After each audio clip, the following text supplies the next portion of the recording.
Hey there and welcome to the Wholistic Badass Podcast. This is a podcast covering all things holistic. That means addressing topics covering and encompassing all of the things pertaining to the whole you, body, mind, and spirit. Let me, Lori, be your host and guide as we journey through a variety of topics from which you may draw from in order to form your own self-care regimens in a well-rounded way, which makes you a holistic badass. So sit back, buckle up, put your feet up if you're at home, be prepared to have your ears on if you're driving, and let's listen to what's up today.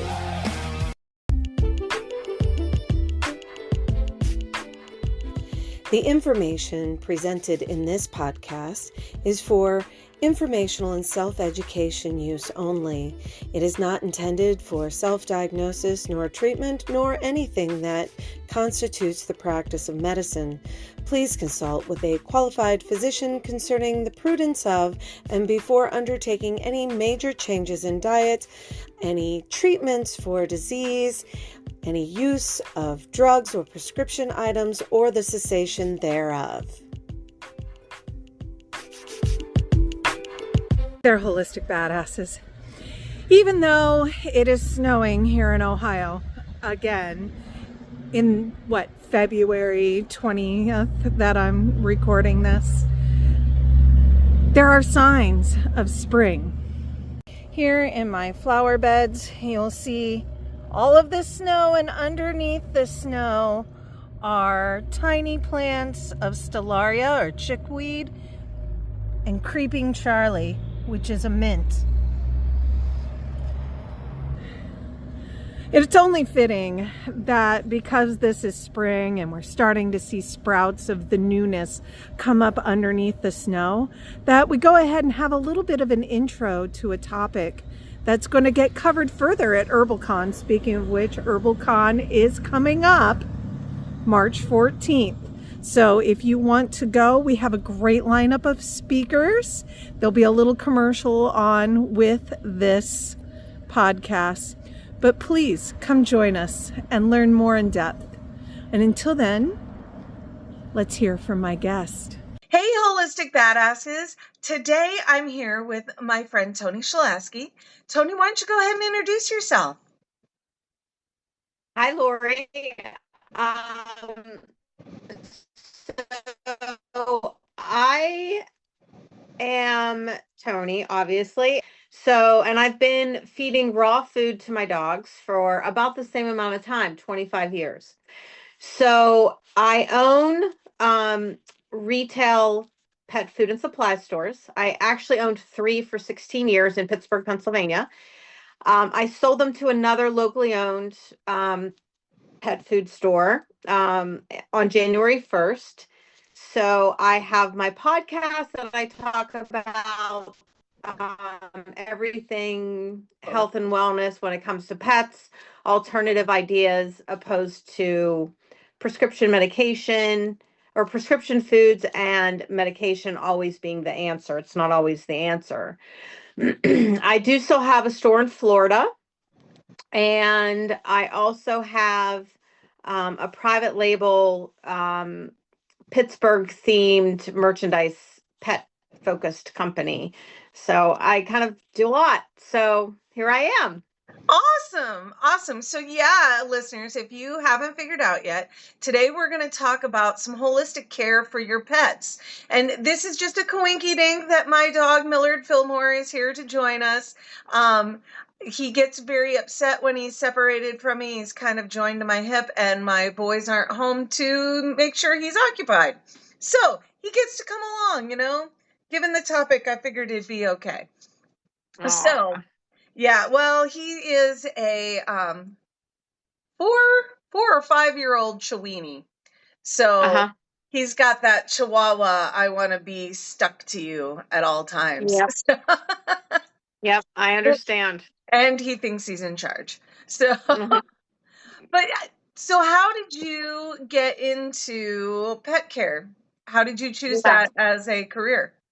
Yeah, so it's a crazy story. And I have always been, for most of my life, very holistic minded, eating natural, less processed foods. I don't drink, you know, sugary drinks and all that kind of stuff. So I've always kind of had that mindset.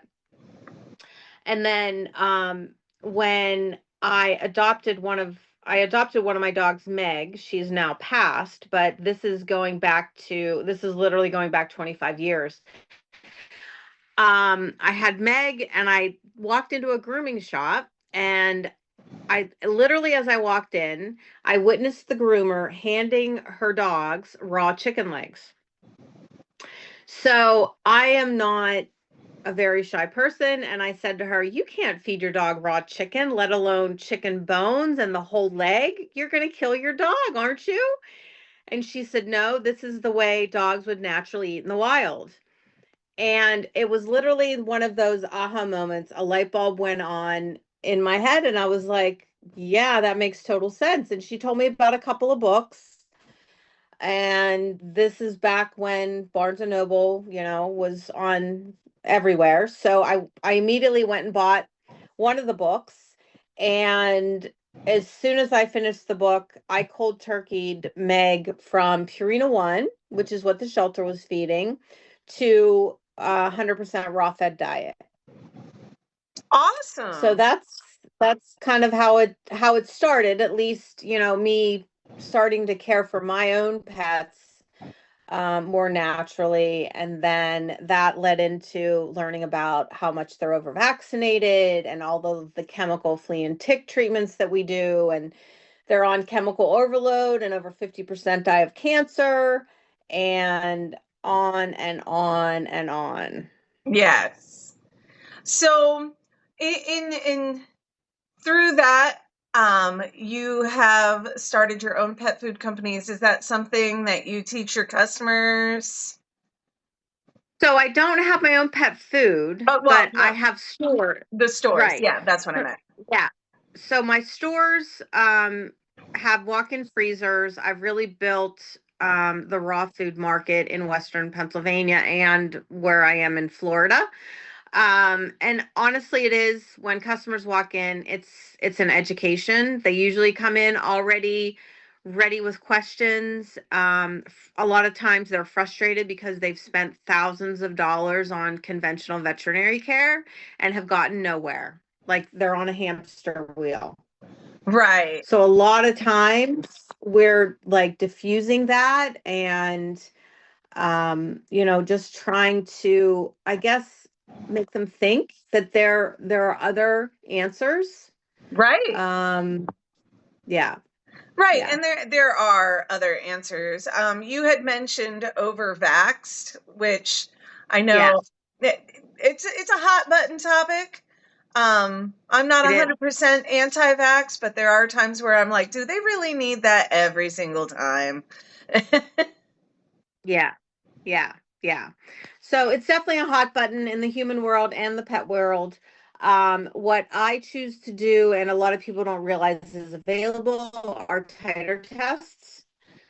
So titer tests measure the level of antibodies that they still have to fight against the diseases that they're vaccinated for. So to give you an example, my first dog that I started feeding raw to, instead of vaccinating her every year, I ran her titer tests.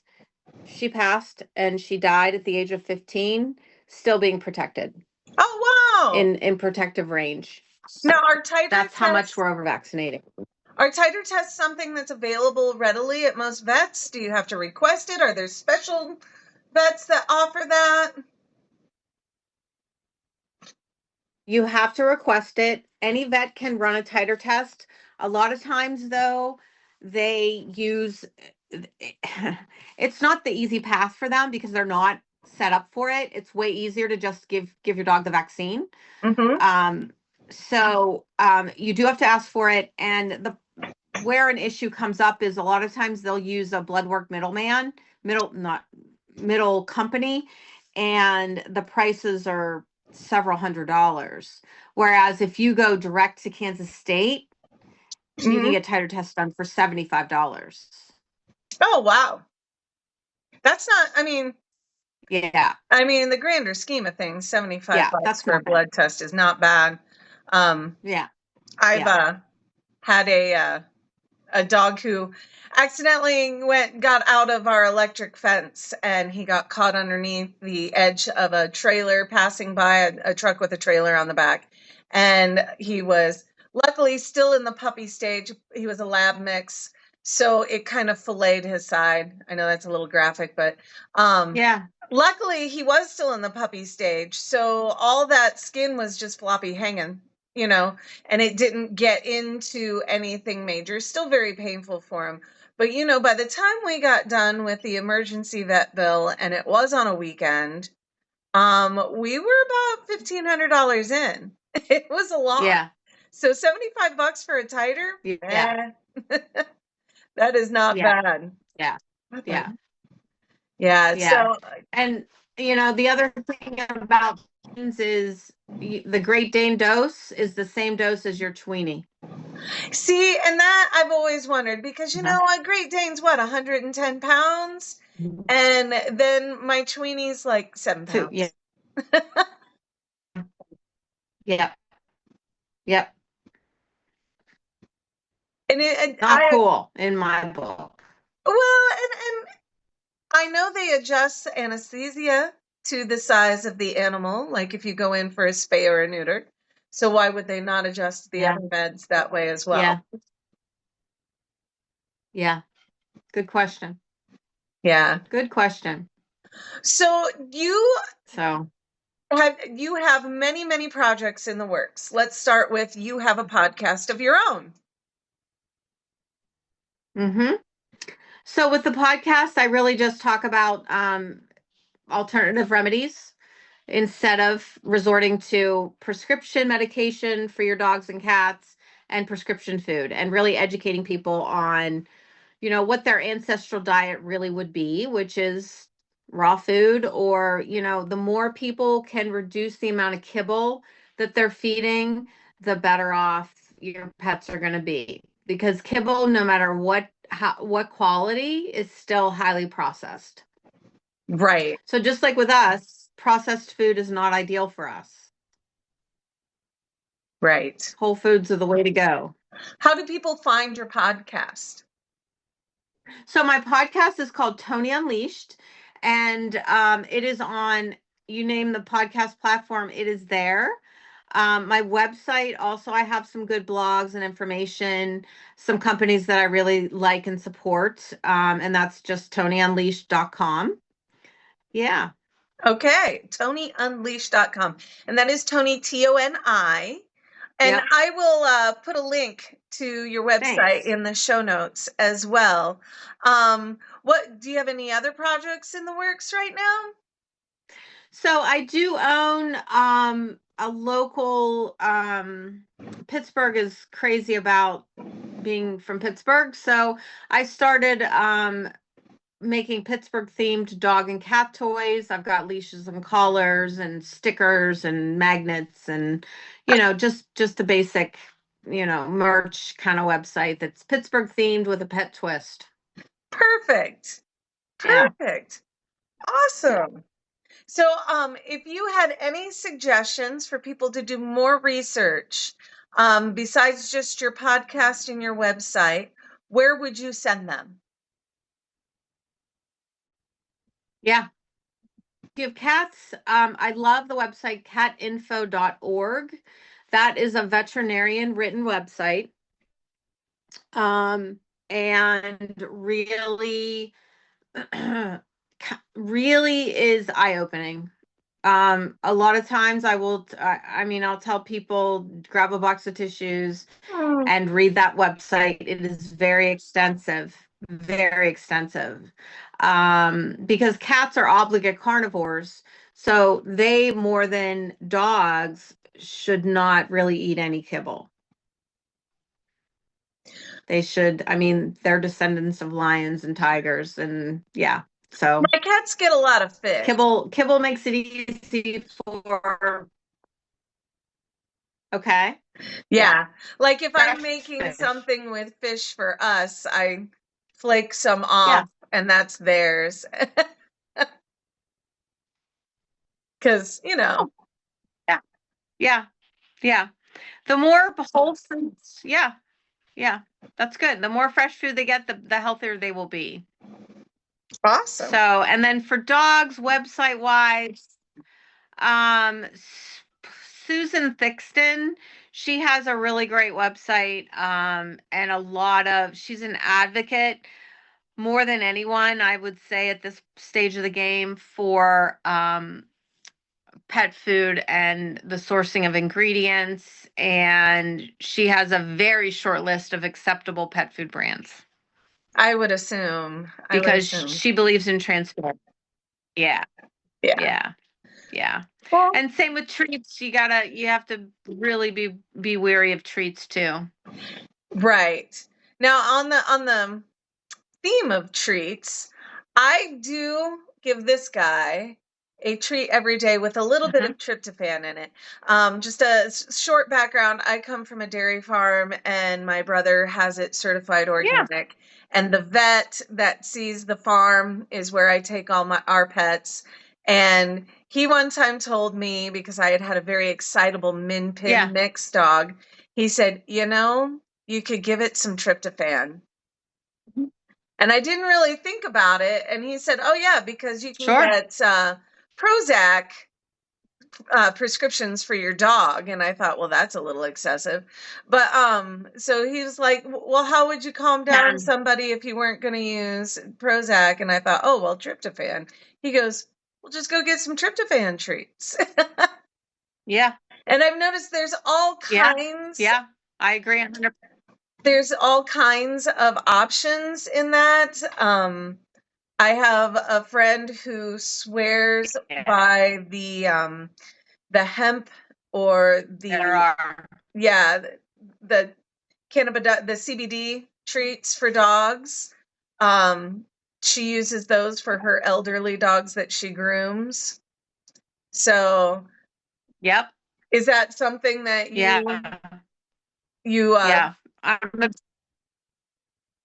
Yes, I'm a big believer in CBD. I give it to CBD Dog Health is one of my favorite brands. Hemp Heroes is one of my favorite brands. Awesome. Susie's CBD, but it's great for anxiety, and a lot of our dogs and our cats are having a lot of anxiety. Yeah. CBD is also great for inflammation. So my 14-year-old cattle dog, he gets CBD twice a day, every day, to help with his arthritis. Absolutely. I had my ex-husband and I had a very large dog. He was a large mix, Rottweiler, Doberman, German Shepherd, Saint Bernard. So he was a big boy. What other supplements do I do? Green lip mussel is great for inflammation. Awesome. What about MSM? Yeah. That was one we gave our big dog because we just fed him like a racehorse. Joint support wise, I really love In Clover, which is the brand, and Connectin is the Okay. Oh, and when it comes to supplements, just like in the human world, you do have to buyer beware, because a lot of them are just bells and whistles and not really good nuts and bolts. Yeah. Right. Yeah. And there's tons of supplements on the market. Tons. Yeah. So anyone is more than welcome to send me an email if they've got questions or whatever. Awesome. Yep. Awesome. That's great. Yeah. It's hard to pick and choose. Yeah, that it is. When there's so much out there, you've got to wade through it. And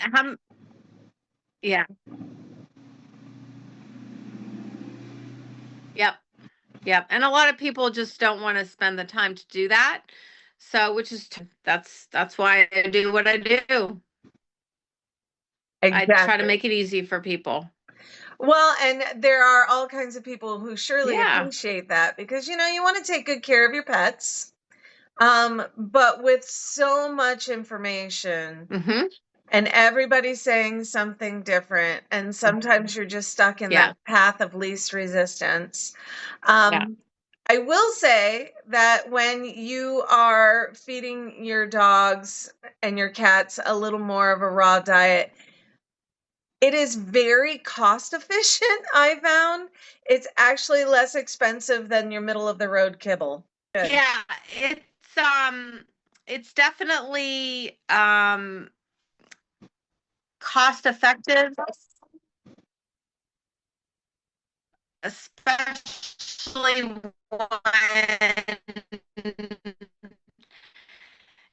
when you, is that better? Yeah, from a perspective of money, you're going to save so much money by not having to go to the vet and not having to use prescriptions, and they're just healthier in general. So it really does end up, becoming just as cost effective, especially with all of the benefits factored in. And our pets do so much for us. I feel like it's time for us to maybe have one less latte and do better for them. Right. Right. And you know, sometimes doing what I'm doing, I've noticed that people are not willing to do things like stopping to spray their lawns until they realize that they can't let their dog run across the grass. You Yeah. know, they don't Yeah. care about their Yeah. own And health. bladder cancer in dogs. Yep. Yep. It's terrible. Yep, they don't So care so much about their own terrible. health, but when they hear about the side effects that could happen for their animals, Yeah. they're like, "Oh Yeah. no." Yeah. What? Yeah. Yeah. And a lot of dogs end up with bladder cancer. I think it's 75%